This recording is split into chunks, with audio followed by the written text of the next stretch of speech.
Hi, I'm Everett. Welcome back to the shop. This time we have another Uncle Tim project. This time what he has is a project that he asked me to do a while ago, and I'm finally getting to it now. I got a text from him the other day asking how it was going and that, spring is coming, and he needed it this spring, so I should probably get it done for him. He's got a small skid steer loader. It's a really compact little unit. It's only about 4 feet wide, and it's really handy for different landscaping jobs and such. Problem with it that he doesn't like is the type of carburetor it has. It's got an emulsion tube type carburetor versus a jet type carburetor, and he's really not a fan of it. He says that once it warms up, it starts acting funny and doesn't run properly. And I mean, he has been working with small engines for many, many years, and he knows his stuff pretty well. What he wants to do is mount a different type of carburetor on the engine, and this is the carburetor he wants to use. It's an old Tillotson side draft. The problem is, this is a side draft carburetor, and the carburetor that's on it is a downdraft carburetor. So we have to make an adapter to go from a horizontal flow to a vertical flow into the engine.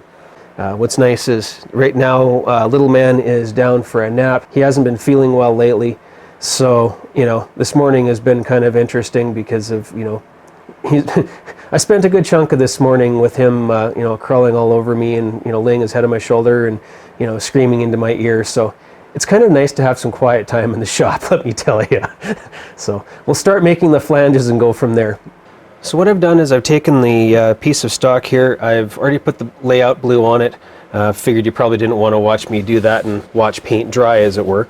Now, starting with our plans here, I could start with the bottom flange. I'm going to do the top flange first. This is the one that's going to mount to the Tillotson carburetor. So what we're going to do is start from the one side, and it's got a radius of 475 from the edge, 475 thousandths.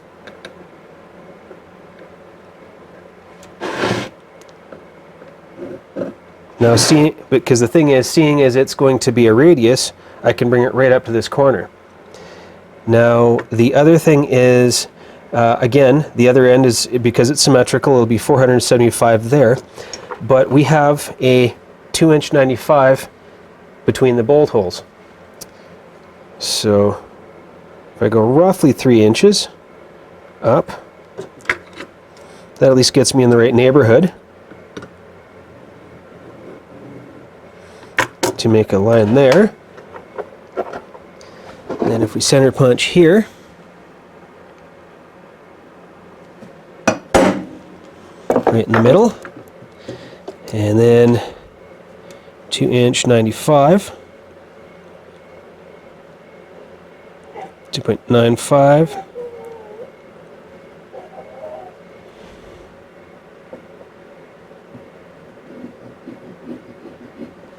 there we go. So that's the distance between. That's the distance between our bolt holes. There we go. Double check. Yeah, it fits just nicely. All right, so that's there.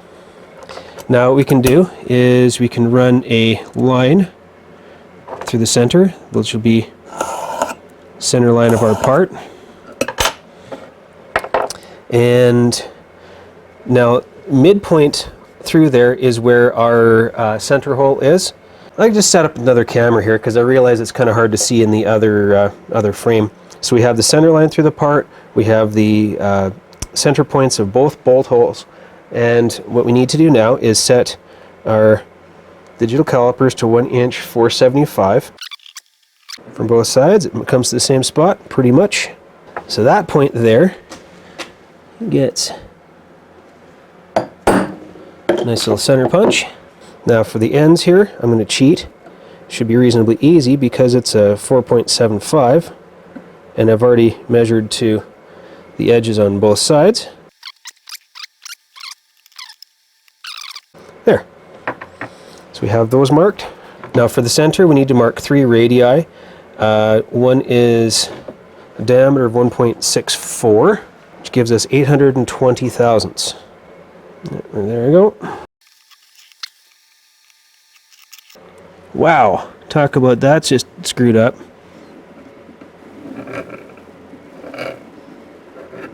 I guess I had it in the wrong spot to start. Oh well, life goes on. And then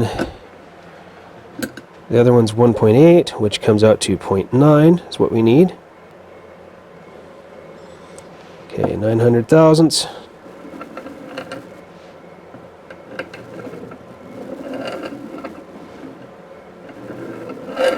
There we are. Now the outer radius here to give our profile is a radius of 1.15. I know there will be people who will flame me for setting my dividers this way. Such is life.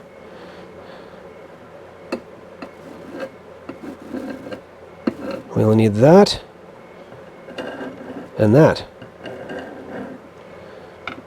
All right. So what we're going to do is we now take the tangent from each circle, well, each radius. There we are. We're not going to bother marking out the circles for each of these holes. They're just going to be drilled on the either the mill or the drill press. But that's the basic shape of the top flange. You know, now that we have this, let's start drawing up the bottom flange.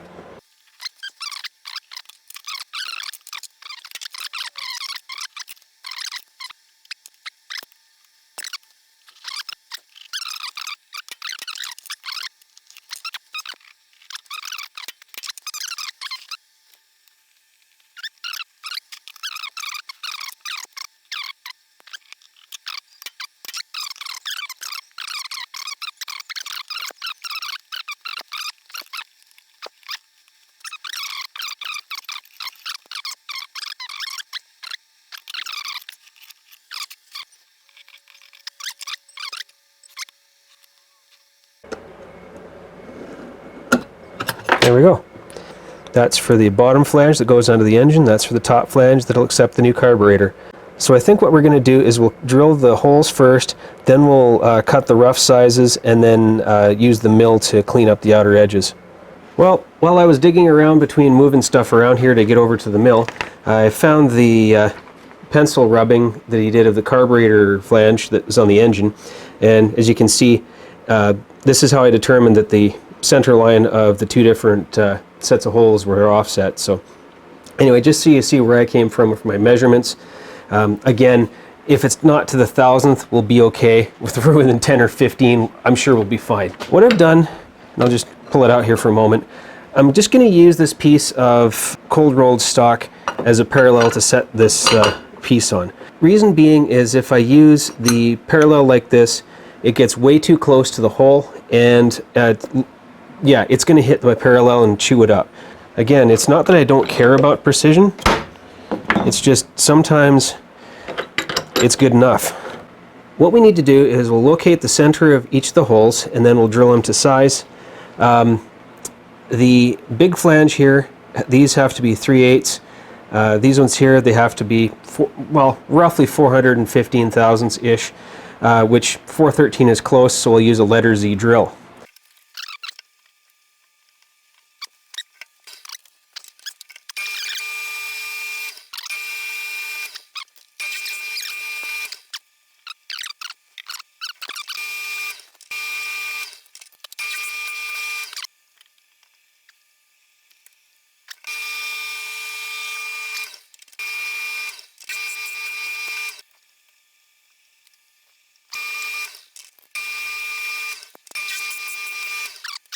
I'm not going to bother drilling the holes in the center because I need those center marks for lining up on the lathe. Alright, so I got the bandsaw set up in the vertical position. Flip it on. We'll cut this portion off first because I still have a decent grab on it.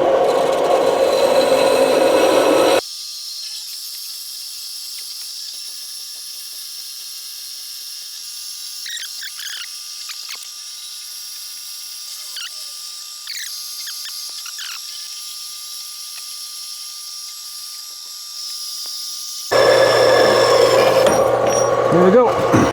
So we're back over at the mill. Now's the time to knock the rough edges off these sides.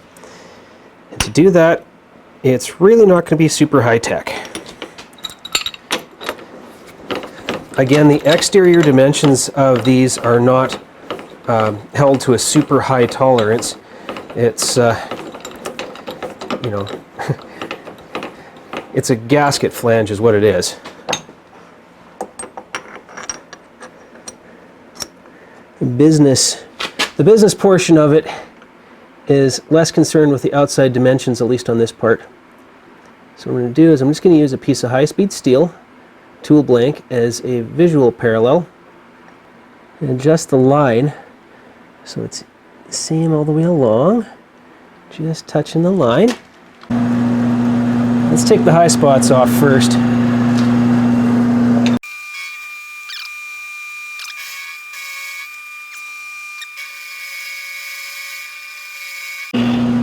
Truthfully, I think I'm going to leave it at that. Yeah, that was the one that was close. And yeah, that'll be just fine the way it is. Yeah, so there we go. There's our completed edge. Now, I'm sure you don't want to be bored by watching me mill 8 sides the same way, so what I'm going to do here is I'll pause and I'll bring you back for the last side. That's it, my mind just disappeared.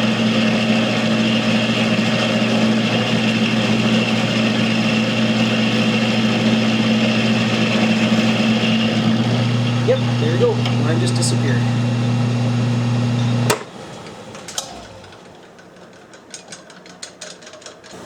Right, so that's pretty much it for the milling of the edges.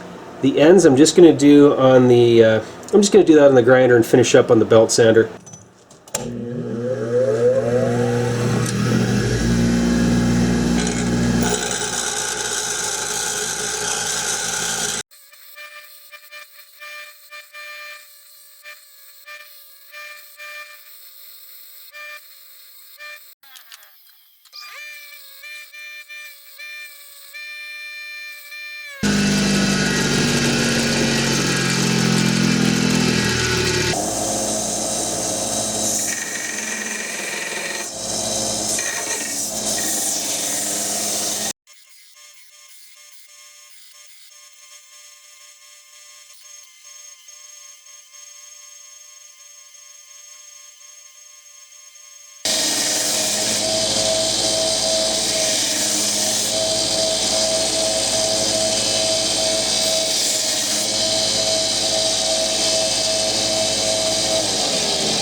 Okay, so after cleaning up the outside corners there with the belt grinder and the belt sander, now it's time to make sure that the lateral runout's good, so we're going to check on the face. Then we'll do our radial runout from the center, then we'll double check our face again.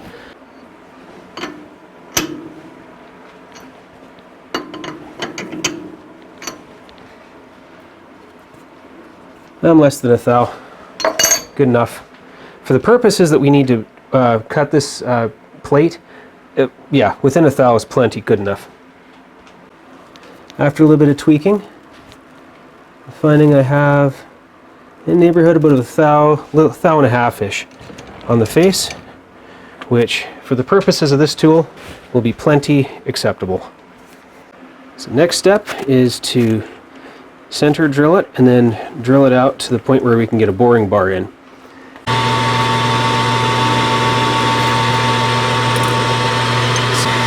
3/16 pilot hole.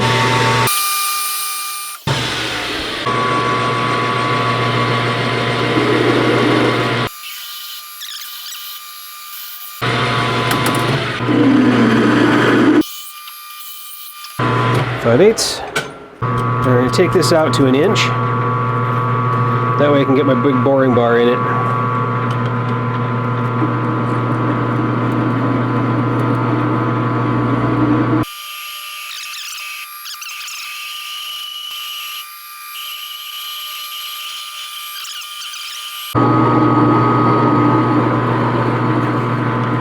There we are. With our 1 inch hole in place, now we can get our boring bar in and cut out to 1 inch 640.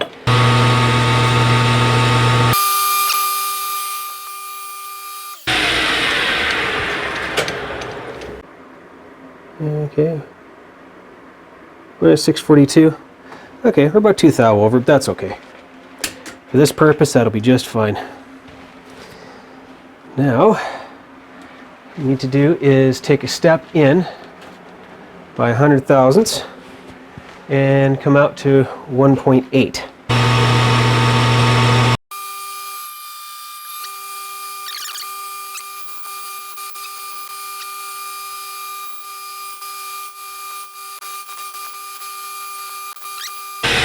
There we go.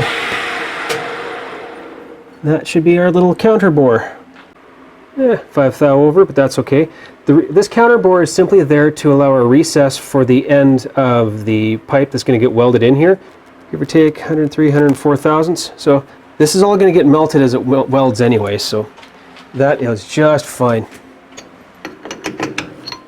There we go. And the ends, yeah, didn't really mark them up too much from the jaws. So yeah, there we go. One flange pretty much ready for welding. I'll have to clean the blue off before I do. But the other one's going to be the same thing, only the only difference is that the center line hole is going to be offset by 100 thousandths. So I'll be locating my center point on this mark here, not that one. That one there is the center line between the two holes. Because the center hole is offset, I'm going to be going to there. Other than that, it's the same process, so a little bit wider flange, but big deal. So I'll do this one off camera, and then we'll come back in when it comes time to working on the pipes.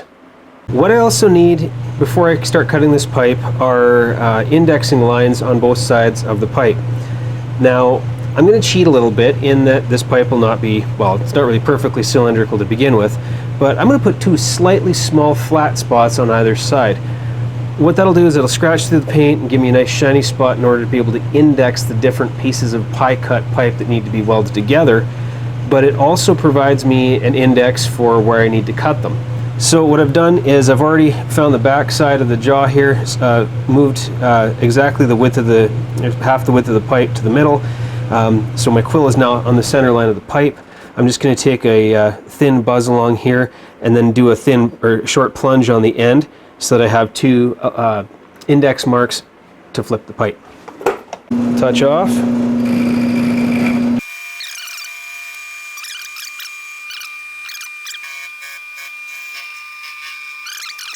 So yeah, we have our nice line. This way I can take and use those index marks.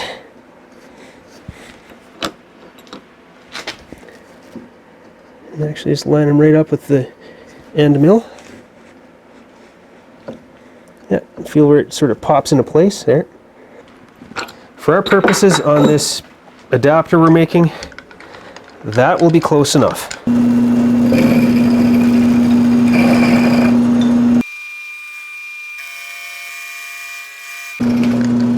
Alright.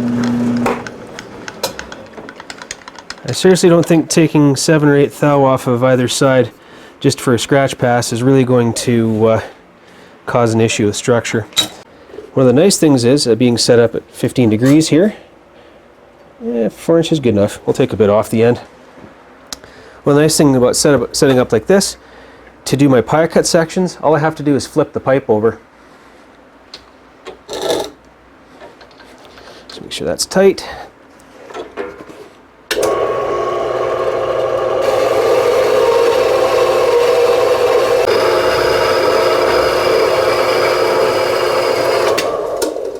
There we are. And while I know it's not perfect, it's still much, much better since I tuned up the saw. So next step are the 2 pie cut pieces. So here you go, we need 2 pieces like that. Long section is 1 inch 275, short section is about 1/4 inch. Well, that's close enough to 1/4 inch for what we're doing.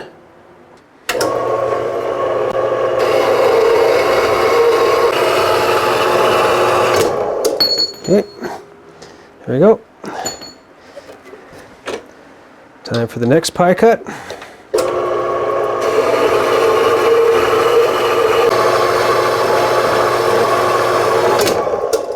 There we go. Second pie cut piece. The top tube is very similar to the bottom tube. I'm not going to do it I'm not going to bore you with another one. I'll get the last one cut and then we'll set up on the lathe.